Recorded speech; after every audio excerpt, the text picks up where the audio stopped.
The immigration officer looked at my tickets, looked at my children's passports, looked at me, and said, "You cannot leave Turkey with these children without written permission from their father." I said, "I am their mother." He said, "That does not matter. You need the father's permission. Where is he?" I did not know where Mehmet was. I had not seen him in 3 days. And in that moment, standing at Istanbul Ataturk Airport with my 2 crying children and our suitcases packed for what I thought would be freedom, I realized I might never leave Turkey again, that I was trapped in a country I had never wanted to live in permanently, with children I could not take home, bound to a man I had tried desperately to escape. My name is Laura Bennett, and I am a Canadian woman who made the catastrophic mistake of thinking that marrying a secular, modern Turkish man meant I would have the same rights I had in Canada. I thought that because Turkey was not Saudi Arabia or Pakistan, because it had a Western-leaning government and a cosmopolitan culture in its major cities, because Mehmet himself said he did not care about traditional gender roles, I would be safe and equal. I was wrong about everything. And I have been paying for that mistake for 4 years now. If you are considering marrying someone from Turkey, or if you are already married and thinking about moving there with your children, I need you to hear every single word of what I am about to tell you, because what happened to me could happen to you, and by the time you realize you are trapped, it will be far too late to escape. I met Mehmet Yilmaz in Toronto in 2016. I was 27 years old, working as a physiotherapist at a sports medicine clinic downtown. I loved my job, loved helping athletes and active people recover from injuries and get back to doing what they loved. I had a good life, a condo in Liberty Village, close friends from university, regular Sunday dinners with my parents who lived in Mississauga. Mehmet was 30, working in information technology for a Turkish tech company that had opened a Canadian office. We met at a networking event for young professionals, one of those mixers where everyone stands around with name tags and business cards trying to make connections. I was there because a friend had dragged me along. I was not particularly interested in networking, but I went to be supportive. Mehmet and I ended up in the same small group discussion about work-life balance. He was funny, engaging, had interesting perspectives. After the formal part of the evening ended, we kept talking. He told me about growing up in Istanbul, about studying computer engineering at Bogazici University, about getting his master's degree in London before taking the job in Toronto. He was well-traveled, well-educated, spoke perfect English, with just a slight accent that I found charming. He asked about my work, and seemed genuinely fascinated by physiotherapy and sports medicine. He asked intelligent questions, remembered details, made me feel like what I did mattered. By the end of the evening, he asked for my number. I gave it to him. We started dating. Coffee dates first, then dinners, then weekend activities like going to Blue Jays games or visiting the Royal Ontario Museum. Mehmet was different from other men I had dated. He was thoughtful, considerate, romantic in small, meaningful ways. He would bring me coffee in the morning before I had to leave for work. He would remember that I had a difficult client scheduled and text me afterwards to ask how it went. He made me feel seen and valued. He told me about Turkey, about the vibrant culture and history, about how Istanbul was this amazing city where East meets West, where you could have breakfast in Asia and dinner in Europe. He made it sound magical and cosmopolitan. He talked about his family, his parents who were both teachers, his younger sister who was studying medicine. He made them sound modern and progressive. When he proposed after 2 years of dating, I said yes, without hesitation. My parents had some reservations. My mother asked questions about cultural differences, about what it would mean to marry someone from Turkey. I told her Mehmet was secular, modern, that he had said repeatedly he did not care about traditional gender roles, that we had talked extensively about our future, and agreed we wanted an equal partnership. We got married in Toronto in a beautiful ceremony that incorporated elements from both our backgrounds. We had a civil ceremony at City Hall, and then a celebration at a restaurant with both families present. Mehmet's parents and sister flew in from Istanbul. They were warm and welcoming. His mother, Elif, hugged me and said she was so happy Mehmet had found someone who made him happy. His father, Ahmet, was more reserved but smiled and said welcome to the family. For the first 2 years of marriage, life was wonderful. We both worked in Toronto. We bought a condo together near High Park. We traveled when we could. Mehmet was a good husband, supportive of my career, sharing household responsibilities equally. I thought I had gotten everything right. I thought I had found a true partner. When I got pregnant in 2019, we were both thrilled. We found out we were having a boy, and Mehmet was over the moon. Deniz was born in March of 2020, right as COVID was shutting down the world. 7 pounds, 8 ounces of perfect baby. Dark hair like his father. My hazel eyes. I loved him with an intensity I had never experienced before. This overwhelming, all-consuming love that made everything else fade away. Mehmet was a wonderful father those first months. He helped with nighttime feedings even though he was working from home during pandemic lockdowns. He changed diapers without complaint. He would video call his family in Istanbul so they could see Deniz, even though the time difference made it difficult. But I started noticing changes in Mehmet during that first year of Deniz's life. He was spending more and more time talking to his family back in Turkey. Long video calls where he spoke in Turkish. I could not understand most of what was being said. When I asked, he said they were just catching up, that his parents missed him and wanted to know everything about Deniz. He also started talking more about Turkey, about how much he missed Istanbul, about how he wanted Deniz to grow up knowing his Turkish heritage, speaking Turkish, understanding where his father came from, about how his parents were getting older and deserved to spend time with their grandson while they still could. I understood those feelings, but I also loved Toronto. It was my home. My family was there. My career was there. I did not want to uproot our entire lives. When Deniz was 18 months old, I got pregnant again, this time with a girl. Aylin was born in October of 2021, 7 pounds even. Another healthy, beautiful baby. Mehmet loved her, but I could tell he was most proud of having a son. In Turkish culture, sons carry particular significance for carrying on the family name. In late 2021, Mehmet told me his company wanted to transfer him back to their Istanbul office. It was a promotion with better pay. He asked if I would consider moving there for a few years, maybe 3 to 5 years maximum.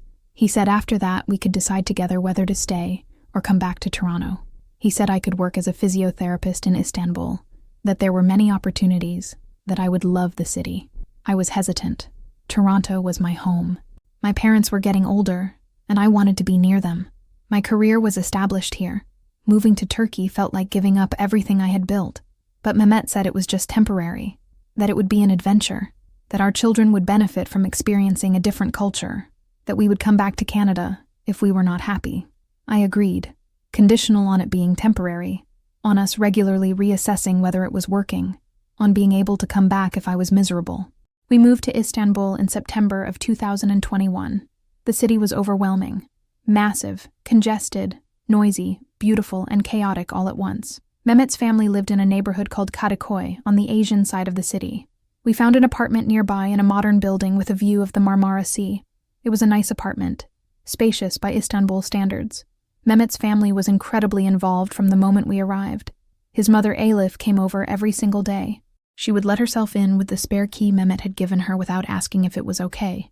She had strong opinions about everything. How I was feeding the children, how I was dressing them, what schedule they should be on. She spoke to Deniz only in Turkish, even though I wanted him to maintain his English equally. I tried to set boundaries. I asked Mehmet to please tell his mother to call before coming over. He got defensive. He said she was just trying to help, that she was excited to finally have her grandchildren nearby, that this was how Turkish families operated with everyone involved in each other's lives. He said I was being too individualistic, too North American, that I needed to understand and respect Turkish family culture. I tried to adapt. I really did. I started learning Turkish more seriously, taking classes, practicing with Mehmet and his family. I made friends with other expats in Istanbul. I found work at a private hospital doing physiotherapy. Life was not perfect, but I was managing. Deniz started forgetting English. By the time he was 2.5, he was speaking primarily Turkish. Elif and Mehmet would speak only Turkish around him, even when I was present, and could not fully follow the conversation. When I tried to speak English with Deniz, he would respond in Turkish. I felt like I was losing the ability to communicate with my own son. Things started deteriorating in my marriage around that time. Mehmet became more critical of me. He said I was not adapting well to Turkish culture, that I was too focused on maintaining my Canadian identity instead of embracing my new life in Istanbul, that I was not raising the children properly as Turkish children. He started spending more time at work or with his friends, leaving me alone with 2 young children in a city where I still felt like an outsider. We fought constantly about his mother's interference, about the children's language development, about how isolated I felt, about his expectation that I should just magically become Turkish. I said I wanted to go back to Toronto for a visit, to see my parents, to reconnect with home. Mehmet said maybe next year it was too expensive right now. The timing was bad. There was always an excuse, always a reason why we could not go back even for a short visit. By 2024, I realized with growing horror that Mehmet had never intended to go back to Toronto, that the whole promise of it being temporary had been a lie to get me to agree to move. He was settled in Istanbul. His career was there. His family was there. He had no intention of leaving. When I confronted him about it, he admitted it. He said plans change. His life was in Turkey now. The children were Turkish and needed to be raised in Turkey. If I did not like it, that was my problem. I said I wanted to go back to Canada. He said fine, go, but the children stay here. We did not speak for days after that fight. Then I made a decision. I was going to take Denise and Aylin and go back to Toronto. Not for a visit, permanently. I would figure out the legal issues once I was safely back in Canada. I just needed to get out of Turkey. I researched carefully. I knew that under Turkish law, both parents had to give permission for minor children to leave the country. But I thought if I could just get through airport security, if I could get on the plane and into international airspace, then Canadian authorities would help me once we landed. Turkey could not reach me there. I booked one-way tickets to Toronto. I packed bags for myself and the children, just enough to not seem suspicious. I told Mehmet I was taking the kids to visit my parents for a month. He was suspicious, but did not try to stop me. Maybe he thought I was bluffing. Maybe he thought I would come back. The morning we were supposed to leave, I got Denise and Aylin dressed. They were excited about going on an airplane. Denise was 3.5. Aylin was almost 3. They had no idea what was really happening. I took a taxi to Ataturk Airport. My hands were shaking the entire drive. I kept thinking, just get through security. Just get to the gate. Just get on the plane. Once we are in the air, we will be free. We checked our bags. We went through security. Everything seemed to be going smoothly. I started to believe we were actually going to make it. We walked to the departure gate. I checked in with the gate agent. She looked at our passports and boarding passes. Then she frowned. She said something in Turkish to a colleague. Another agent came over. They had a conversation I could not fully follow. Then they called over a security officer. The security officer looked at the passports carefully. Then he looked at me and said in English, "Excuse me, madam. You are traveling with 2 minor children?" I said, "Yes, they are my children." He said, "Where is their father?" I said, "He is in Istanbul. I am taking them to visit my family in Canada." He said, "Do you have written permission from the father for them to leave Turkey?" My stomach dropped. I said, "What?" "I am their mother. They have Canadian citizenship. I do not need permission." He said, "Yes, madam, you do. Under Turkish law, both parents must give written consent for minor children to leave the country if the parents are married. This is to prevent parental kidnapping. Do you have a notarized letter of permission from the father?" I did not. I had not even known such a requirement existed. I said, "But they are my children. I have every right to travel with them." He said, "Not under Turkish law. The children have Turkish citizenship through their father. Both parents must consent. Without the father's written permission, the children cannot leave Turkey." I started to panic. I said, "Please, we have to catch this flight. My family is waiting for us." I tried to appeal to his sympathy, to make him understand.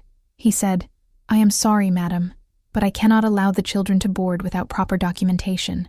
You will need to get written permission from their father and have it notarized at a notar. Then you can rebook your flight." I asked to speak to a supervisor. The supervisor came and said the same thing. I called the Canadian consulate emergency line. They said they could not override Turkish law. I tried to argue, tried to plead, tried everything. Nothing worked. Denise and Aylin could not leave Turkey without Mehmet's written permission. I called Mehmet from the airport. I was crying, desperate. I said, "They will not let us on the plane. They say I need your written permission for the kids to leave Turkey. Did you know about this law?" There was a long pause. Then he said, "Yes, I knew." I felt like I had been punched in the stomach. I said, "You knew? Why did you not tell me?" He said, "Because I knew if you understood the law, you would not have agreed to come to Turkey in the first place, and I could not let you take my children away from me." I realized then that he had trapped me deliberately, that he had known all along about the exit permission requirement and had hidden it from me, that this had been his plan from the beginning. I took Deniz and Aylin back to the apartment. They were confused and upset. Deniz kept asking why we could not go on the airplane. I did not know what to tell him. Mehmet came home that evening. We had a huge fight. I said, "You lied to me. You trapped me here. You knew I could not leave with the kids." He said, "I did not lie. I just did not tell you everything. And yes, you cannot leave with them. Turkish law requires both parents' permission. I will never give that permission because I know if you take them to Canada, you will not bring them back. So you are staying here. This is your life now. Accept it." I felt like my world was collapsing. I said, "So what? I am just supposed to stay in Turkey forever? A prisoner?" He said, "You are not a prisoner. You can leave anytime you want. But the children stay here. Those are your choices." The next day I contacted a Turkish lawyer who specialized in family law. Her name was Ais Demir. I explained everything. She listened and then gave me a realistic assessment. Under Turkish law, both parents must give written notarized permission for minor children to exit the country if the parents are married. This applies even if one parent is a foreign national and the children have dual citizenship. The law is enforced at all borders, airports, and land crossings alike. If you try to take your children out of Turkey without your husband's permission, they will be stopped at passport control. I said, "But what if I divorce him? Can I leave then?" I said, "Even if you divorce and are granted custody, you still need either his permission or a court order, specifically allowing you to take the children abroad permanently. And getting such a court order is very difficult. Turkish judges are very reluctant to allow mothers to take Turkish children out of Turkey against the father's wishes. They see it as removing children from their father and their country." I felt trapped, completely and utterly trapped. I filed for divorce anyway. The process took a year. During that time, I continued living in Istanbul, unable to leave, watching my children become more Turkish while I remained stubbornly Canadian, an outsider. The divorce was finalized in 2025. I was granted custody of Deniz and Aylin. Under Turkish law, mothers typically get custody of young children. But as Isa had warned, custody and permission to leave the country were two separate issues. I filed a petition asking the court for permission to relocate to Canada with the children. Mehmet opposed it. His lawyers argued that the children were Turkish citizens, that they had lived in Turkey for years, that their father was here, that removing them to Canada would sever their relationship with him and with Turkish culture. The judge denied my petition. He said it was not in the children's best interest to be removed from Turkey, that they had established lives here, went to Turkish schools, had family here, that their father had a right to be part of their lives. The judge said if I wanted to move back to Canada, I was free to do so, but the children would remain in Turkey. So I am still here. It has been 4 years now, 4 years trapped in Istanbul. I cannot take Deniz and Aylin and leave, because Mehmet will never give permission, and the courts will not overrule him. I have custody, but it is almost meaningless. I have the children living with me, but I cannot take them anywhere, not even for a short vacation. Mehmet has to give written permission for any international travel, and he refuses. He says he does not trust me, that he knows I will not bring them back. My children are growing up in Turkey. Deniz is 7 now. Aylin is 6. They speak primarily Turkish. Their English is getting worse despite my efforts. They go to Turkish schools. They are becoming Turkish children, and I am watching it happen, powerless to change it. My parents have visited twice. Both visits were difficult. Dennis and Aylin barely know their Canadian grandparents.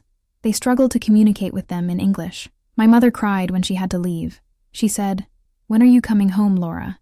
When are you bringing the kids home?" I did not know what to tell her. Maybe never. This might be my life forever now. I have joined online support groups for foreign women trapped in Turkey. There are dozens of us. Women from Canada, from the US, from Europe, from Australia, all married to Turkish men, all unable to leave Turkey with our children because the fathers refuse to give permission. One woman has been trapped for 9 years. Her children are teenagers now. They consider themselves Turkish, barely remember their mother's home country. They have told her they do not even want to leave Turkey. Another woman tried to escape overland through Greece. She was caught at the border. Her children were taken from her custody and given to their father. She was prosecuted for attempted child abduction. She spent 6 months in a Turkish prison. When she got out, she left Turkey alone and has not seen her children since. These stories are terrifying, and they are all completely legal under Turkish law. Turkey is a Hague Convention country, which theoretically should help. The Hague Convention is supposed to prevent parental child abduction across borders, but in my case, I am not trying to abduct the children. I came to Turkey legally. I am married to a Turkish citizen. The Hague Convention does not apply to my situation, and even if it did, Turkey's implementation of the Hague Convention is inconsistent. Cases take years. Courts tend to favor keeping children in Turkey with the Turkish parent. The real problem is the exit permission law. That law effectively traps foreign mothers in Turkey. Even with custody, even with every legal right on paper, we cannot leave without the father's consent, and if the father refuses, as most do, we are stuck. I think constantly about what I would have done differently. If I could go back and talk to the Laura who was 27, happy in Toronto, meeting Mehmet at that networking event, what would I tell her? I would tell her to be very careful, to research Turkish family law before agreeing to move there, to understand that Turkey has exit permission requirements that can trap you, to know that if your marriage fails, you might not be able to leave, to think very carefully before having children with someone who could use Turkish law to hold you hostage. But that Laura would probably not have listened. She was in love. She trusted Mehmet. She thought he was being honest when he said the move was temporary, when he said he respected her independence, when he promised they would make decisions together. She did not know he was lying. She did not know that love is not always enough to protect you from unjust laws. This is my life now, trapped in Istanbul, raising my children in a country I never wanted to live in permanently, unable to go home, unable to take my children to visit their grandparents, tethered to a man I divorced but cannot escape from because he holds all the power through Turkish law. Deniz asked me recently why we never go to Canada, why we never visit Grandma and Grandpa there. I tried to explain in a way a 7-year-old could understand. I said, Daddy and Mommy have different ideas about where we should live, and Turkish law says we have to stay here for now. He looked confused. He said, But you are my mommy. You should be able to take me places. I said, I should. But it is complicated, sweetheart. He accepted that because he is 7, and does not understand yet how unfair this is. But someday he will understand. Someday he will realize that his father used the law to trap us, and I do not know what he will think of me then, or of his father, or of the country he is growing up in. All I know is that I am still here, still unable to leave, still fighting for some kind of future where I have real choices instead of just an illusion of freedom. If you are married to someone from Turkey, if you are considering moving there with children, please learn from my story. Understand the exit permission law. Understand that if your marriage fails, you may not be able to leave. Understand that you could be trapped. And if you are already trapped like I am, know that you are not alone. There are support groups. There are lawyers who specialize in these cases. There are people fighting to change Turkish law to make it more fair to foreign mothers. The battle is difficult, but you do not have to fight it alone. This is my story, but it is the story of dozens of other women trapped in Turkey right now. Women who came here out of love, out of trust, out of hope for a better life. Women who realized too late that Turkish law allows fathers to hold mothers and children hostage through the exit permission requirement. If this story opened your eyes to something you did not know was happening, please share it. Please help other women understand the risks before they move to Turkey with children, before they find themselves trapped like I am. Like this video, subscribe to this channel. Turn on notifications for more stories about mothers fighting impossible battles across international borders. Thank you for listening. Thank you for caring. Thank you for being here.